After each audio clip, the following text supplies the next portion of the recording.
Now, there's one thing you might have noticed I don't complain about. Politicians.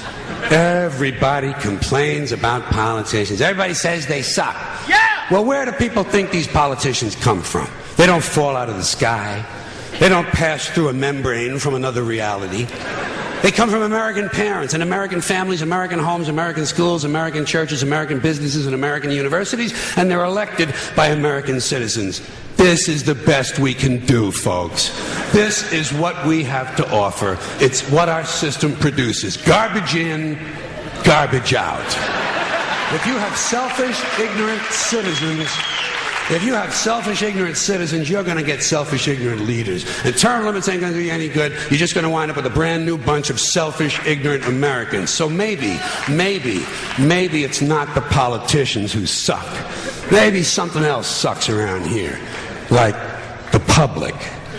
Yeah, the public sucks. There's a nice campaign slogan for somebody. The public sucks. Fuck hope. Fuck hope. Because if it's really just the fault of these politicians, then where are all the other bright people of conscience? Where are all the bright, honest, intelligent Americans ready to step in and save the nation and lead the way? We don't have people like that in this country.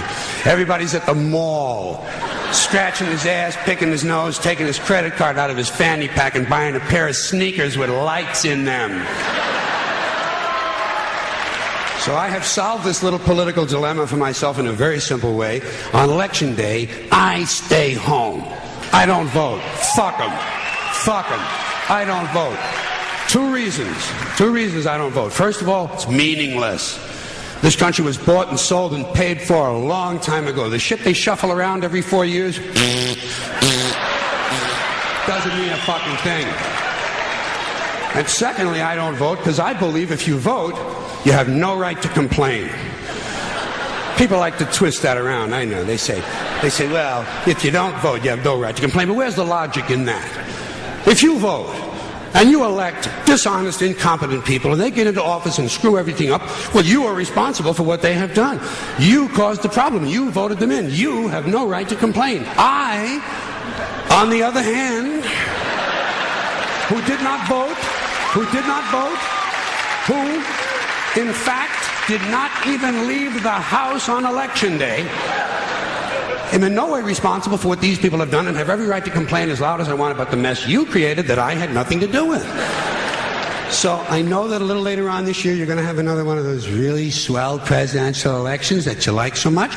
You'll enjoy yourselves. It'll be a lot of fun. I'm sure as soon as the election is over, your country will improve immediately. As for me, I'll be home on that day doing essentially the same thing as you. The only difference is, when I get finished masturbating, I'm going to have a little something to show for it, folks. Thank you very much. I have certain rules I live by. My first rule, I don't believe anything the government tells me. Nothing. Zero.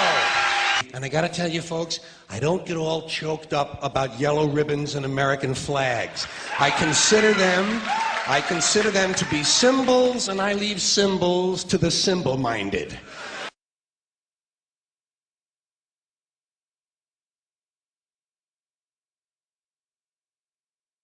Another horrifying example or aspect of American culture, that the pussification, the continued pussification of the American male in the form...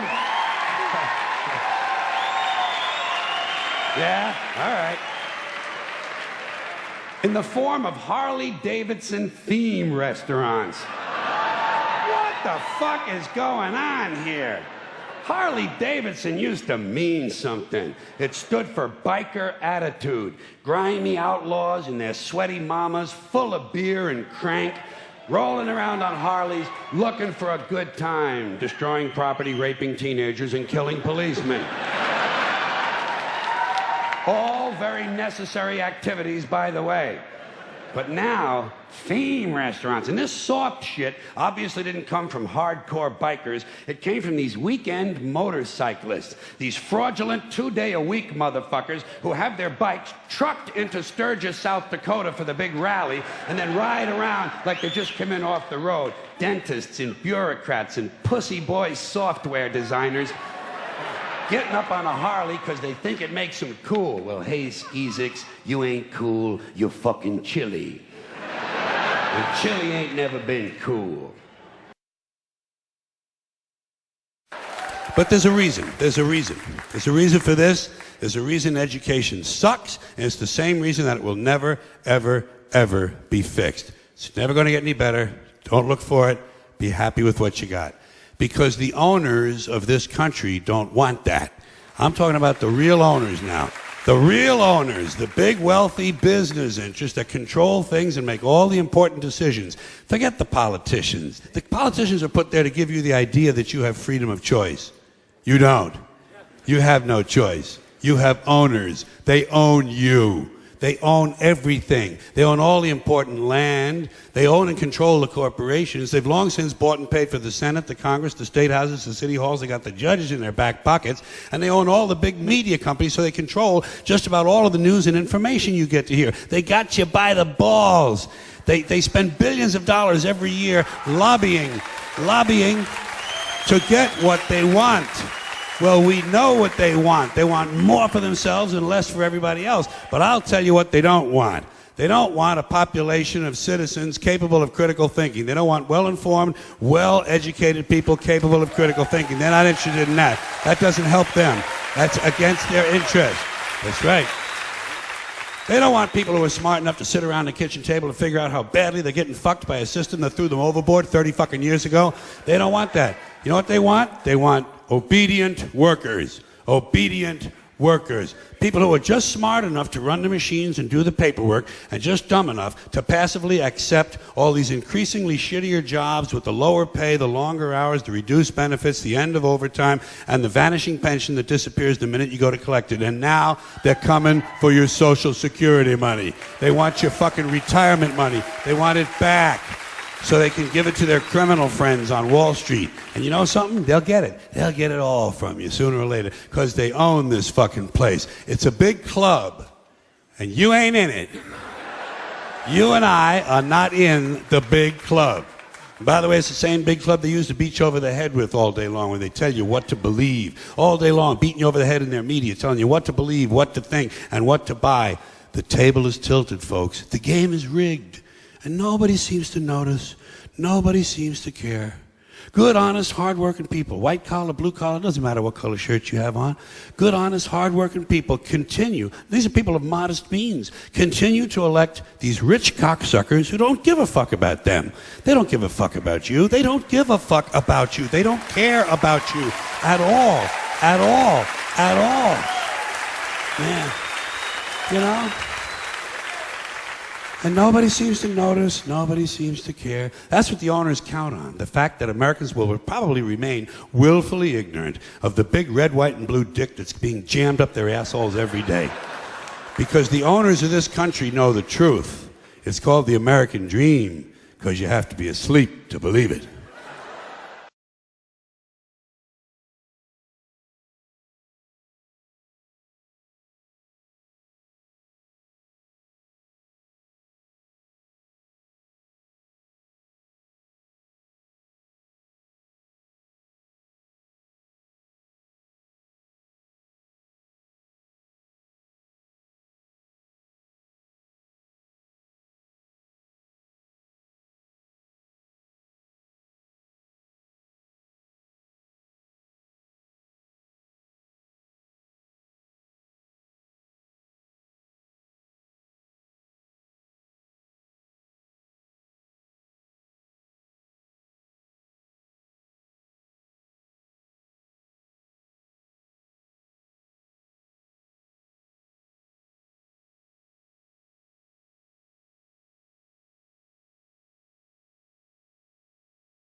Oh boy, we are in big trouble.